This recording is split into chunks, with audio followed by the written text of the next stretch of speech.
Hi, I'm Dr. Bobby Du Bois, and welcome to Live Long and Well, a podcast where we will talk about what you can do to live as long as possible and with as much energy and vigor that you wish. Together, we will explore what practical and evidence-supported steps you can take. Come join me on this very important journey, and I hope that you feel empowered along the way. I'm a physician, Ironman triathlete, and have published several hundred scientific studies. I'm honored to be your guide. Welcome, everyone. Today, we're going to talk about mind-body harmony, our fourth pillar to live long and well. As a reminder, the other of the 6 pillars are exercise, sleep, nutrition, exposure to heat and cold, and social relationships. We'll talk more in a few minutes about what the mind-body activities are in some detail, but this includes meditation, controlled breathing exercises, yoga, and even just being in nature. Well, in today's episode, I'd like to explore 3 topics. First, how the mind and body are very much connected. Second, that this mind-body connection, if it's out of balance, can affect our health in a variety of ways. And third, we can improve our mind-body harmony, and scientific studies in people have shown that it can work, and hopefully will also work for you. For many of the studies that I mentioned, I will include links in the show notes, so if you wish to look at them in more detail, feel free to do so. All right, let's dive in. Part 1, the mind and the body affect each other. Well, as we probably know, the mind tells our body to move. It affects our heart and our heart rate and our breathing. And in times of stress, the mind tells the body through chemicals to prepare our body to respond to that stress, the proverbial tiger that's chasing after you. Well, similarly, the body affects the mind.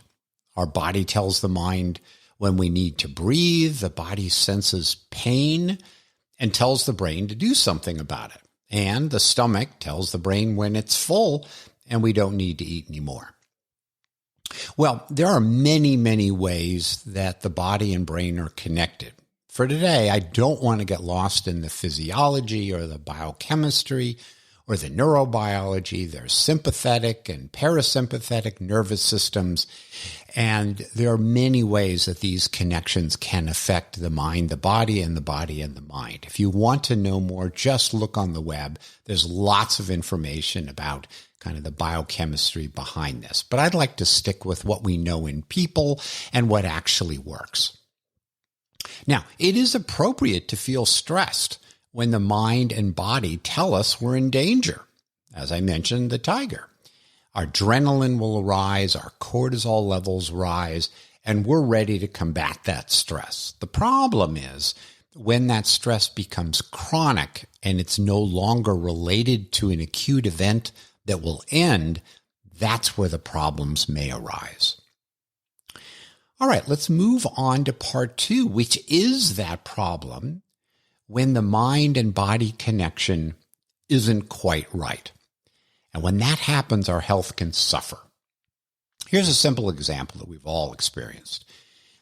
We get car sick if, for many of us, we try to read a book in the car because the body tells the brain we're moving because it feels the car moving, but the brain may not agree since visually we seem to be still. We're not looking out the window, we're looking at our book. Now, being carsick is generally a temporary problem, and we feel better soon after we stop. But if the mind and body remain out of harmony, or if we have chronic stress, then the problems will arise. Now, this is a challenging area because we can't randomize folks. You know, in a perfect world, you would randomize folks to one environment versus another, and then we'd see what's going on. Well, we can't really do that. We can't say, okay, you are going to live a stressful life for the next 30 years, and these other people are going to have a non-stressful life, and then we could see what happens. But in the absence of these perfect studies, there are a variety of what I would call not perfect studies, but important insights have been found in those studies, and there are some things I want to share with you in that regard. And as we've talked about, I really focus on evidence in people, not evidence in dogs or yeast or laboratory tests. Okay, so let me touch on a few different studies that tell us that, having the mind and the body out of whack and stress can be problematic. So the first one comes from Britain, and it's what's called the Whitehall study, and they had about 7,000 people. Now, they followed them for 18 years. What they did is they looked at where they were at the beginning of this study. How much stress did they have? Did they have a lot of stress, little stress, medium stress? And then followed them for 18 years to see whether they died, whether they had a heart attack. And what they found is the people that had high stress in the beginning had a doubling of their risk of a heart attack or a death due to heart disease. So that's interesting and important for our understanding. Now, that was in Britain, but there's another study that looked at 52 different countries. This one had about 25,000 people. And they looked at people who had heart attacks, people who didn't have heart attacks. And it's what's called the case control study. And we will talk in a future episode about what the details are of a case control study. But the punchline was that the people who had suffered a heart attack had much higher likelihood of stress in their life than the people who did not. So again, this issue of stress that's ongoing year after year after year, is a problem for our health. Well, here's a different kind of study, which again relates to this issue that the health and the brain are very much connected. So there's been a series of studies that look at what happens when one spouse dies. So what happens to the other spouse? So it could be the wife that dies and the husband is surviving, could be the other way around. So this was called the Health and Retirement Study, and they looked at people who are 50 or older and who were married at the beginning. And what they found is that when the spouse died, and this is for men, so when the wife died, in the subsequent time period, they had almost a doubling of their risk of death. Now, women, when they lost their husband, similarly had an increase in risk of death, although it was only a 50% increase, not almost a doubling, so a bit less. Now, we also know stress is associated with worsening of our blood pressure. If we have asthma, it can cause exacerbations. If we have migraine headaches, it can bring them on. Irritable bowel syndrome, multiple sclerosis, fibromyalgia. All of these diseases have been shown to get worse or flare when folks are under stress. Now, I want to underscore that stress by itself doesn't cause these illnesses. So if you've never had MS, stress is not likely to cause it. However, if you have one of these illnesses, then stress is very problematic in terms of it getting better. We also know that stress just doesn't feel good, and feeling of anxiety affects the quality of our life, or live well. We want to live well. And stress relates to depression, so that's another area. I want to point out that this is one of these fields where it's a bit hard to know where the chicken and the egg is, where the cart and the horse is. So I've been positing that as stress in one's life can lead to certain diseases or worsening of diseases. We also have to be mindful that it could be the other way around, that people who have an illness are likely to have more stress in their life. But as I mentioned in that first study where they followed people for 18 years, the stress did seem to be before the cardiac events occur. Now, there are some people that believe that stress or lack of mind-body harmony causes all sorts of other things like cancer or autoimmune diseases. Now, this may turn out to be true, but I don't believe today the evidence is yet convincing. So again, it may turn out that some of these other illnesses are also stress related, but we just don't know for sure. Now, stress or anxiety is a problem. The added problem to that is that it's really quite common. Depending upon the survey or who you talk to, anywhere between 15 and even up to 50% of folks have anxiety symptoms. Not all the time, but certainly at points in their life.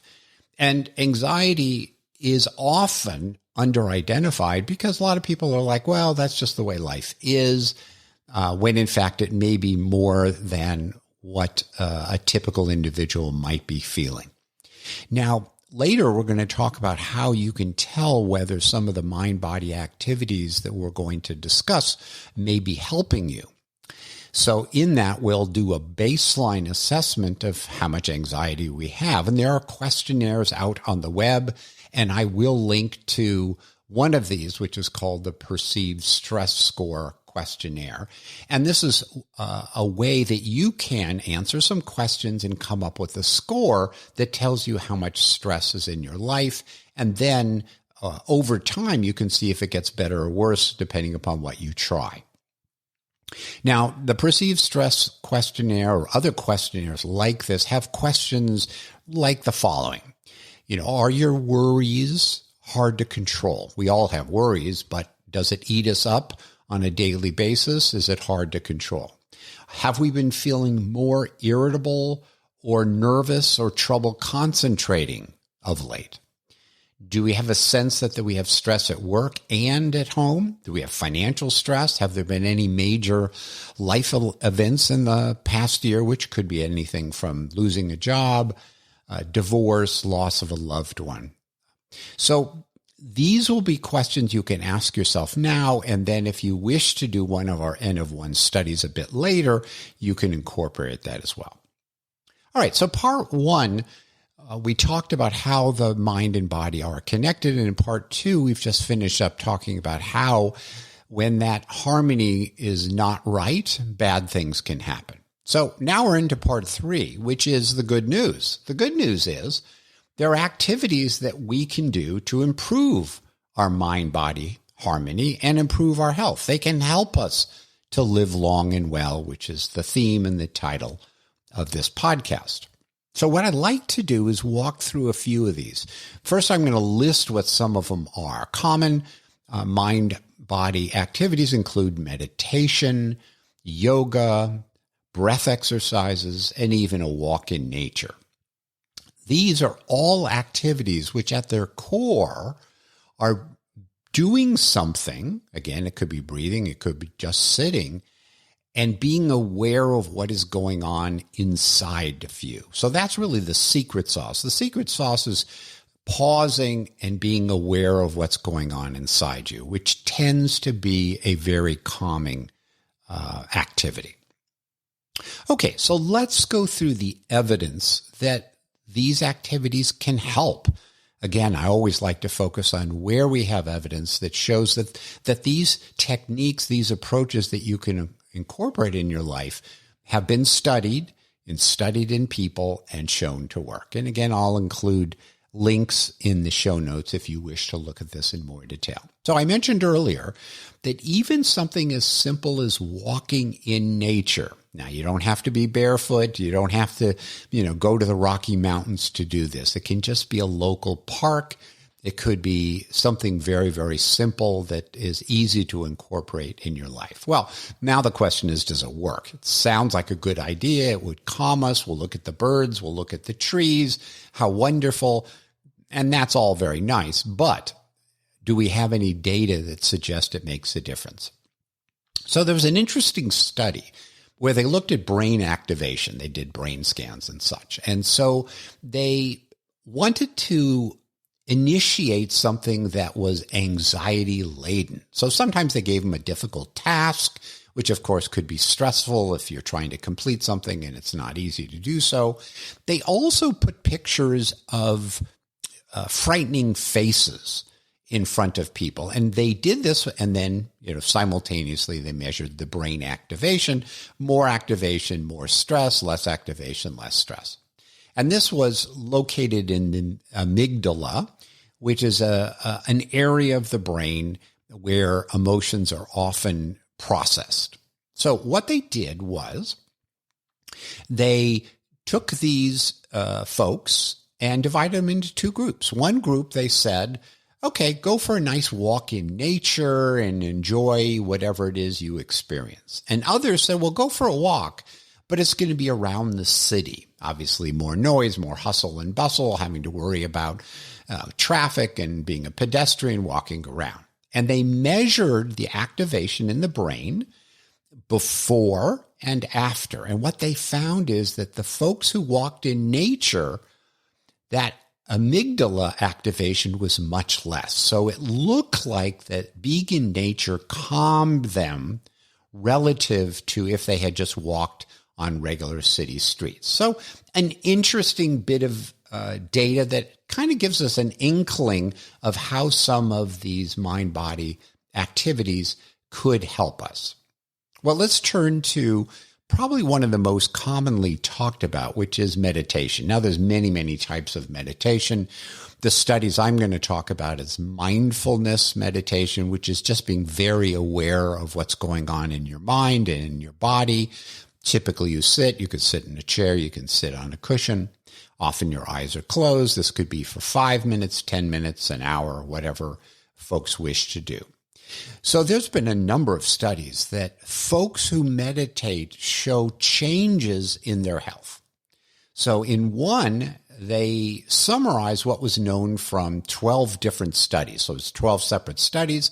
They analyzed them together in what's called a meta-analysis. And in this study, people had weekly sessions of mindfulness meditation. And what they found, which is really quite extraordinary, was that the people who had the meditation had a fall in their blood pressure by 9 points for the upper number, called the systolic, and over 5 points for the diastolic. That's really almost as powerful as medication. So this is something to keep in mind, and it helps us believe that mindfulness meditation isn't just making us feel good in the short term. It actually could have long-term consequences that are beneficial. Another study that looked at meditation looked at sleep and looked at depression symptoms. So they took about 60 people who were depressed, and they had 8 sessions of 90 minutes each week. So they did it at least once a day. And what they found was there were reductions in depression and improvements in sleep quality. So that's very exciting, that it helps people feel less depressed and sleep improves. And as we talked about in our previous episode on sleep, getting good quality sleep and length of sleep that's long is really, really important. Another study, again, another meta-analysis, a grouping together, found that folks who were meditating had a 10% improvement in sleep efficiency, and their sleep time got better, and their time to fall asleep got shorter. So this is very interesting. And the good news is that these sleep benefits didn't go away the day you stopped doing the meditation. In fact, it went on for months after the study that those benefits remained. Now, people might say, well, that's all very interesting. We heard about the brain scan study and the amygdala, but are there any other data that tell us how might meditation have these really quite profound benefits? So in another study, they looked at folks that went into a meditation retreat.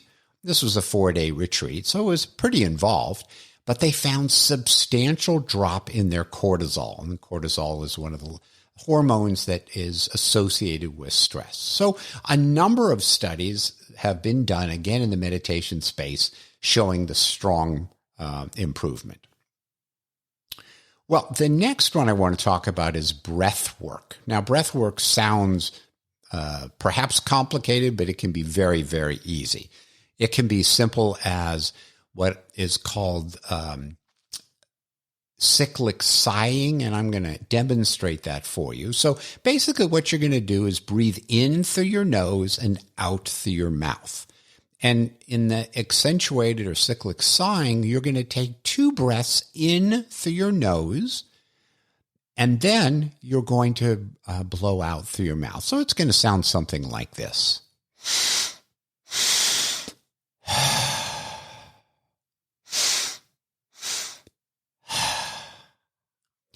And this very simple practice, doing this for 5 minutes, you're not hyperventilating, you don't have to meditate, very simple, makes a significant difference in folks' measured anxiety and various other measures that suggest that they're feeling better and their health is improving. Now, there is a podcast that you might listen to by Andrew Huberman, and again, I will keep that in the show notes, and he talks about how to do this type of breathing. What I find very interesting is that people who say, well, breath work sounds a little odd and sounds a little, kind of new age. Think about somebody who is a sniper that has to shoot very straight and not shake and be very calm. They take a deep breath and let it out. And that gets them in a place where they are able to shoot much more accurately. So the interesting thing about breath work is it doesn't require you to have any kind of mental work going along with it. You don't have to meditate. It will happen whether you're being anxious at the moment or you're not. It's absolutely a sympathetic and a parasympathetic response, and it's really quite powerful. Well, the last that I want to talk about of the areas is yoga. And many of you may already do yoga. Yoga is a wonderful thing for strength and balance, but it's also very good for your health. So there's a couple of different studies. One was about 3,500 people. It was actually 49 different studies that they brought together in the meta-analysis. And these are folks that did yoga multiple times a week, and they studied them after they had done it for 13 weeks. And once again, as we heard from meditation, blood pressure fell, and blood pressure fell significantly, about 5 points. Well, there was another study. This one was done in mostly from China, over 1,000 people, and they were looking at not blood pressure, but what's called a metabolic syndrome, which is sort of a pre-diabetes or diabetes-like syndrome. And what they found is that people who regularly did yoga or Tai Chi or one of things like that, there were measurable improvements in their blood testing. Their insulin resistance, their waist circumference went down, their weight went down, and their fasting blood glucose went down. So I've summarized now in this segment various ways that you can work on your mind-body harmony. And now I'd like to sort of finish up with where we go from here. Now, as we've talked about in sleep and other areas, I'm very fond of the N of 1 trial. So all of these studies work in general or for the average person, but that doesn't necessarily mean that meditation or breath work or walking in nature is really going to have a profound effect on you. And for you to want to spend time on a daily or weekly basis, I think it's important that you actually show in yourself that it works. Now, I mentioned the perceived stress score questionnaire, and again, I will link to it. So in the N of 1 studies, what we do is we take a baseline. Where am I today? Before I start meditation or anything else that I might add to my regimen. So we start with a baseline. Answer the questionnaire, do it for a day or two, see kind of where you are as a baseline. Now, pick an activity, any of the ones I've mentioned or some other. It could be breath work. It could be a nature walk. Those are really, really easy to do.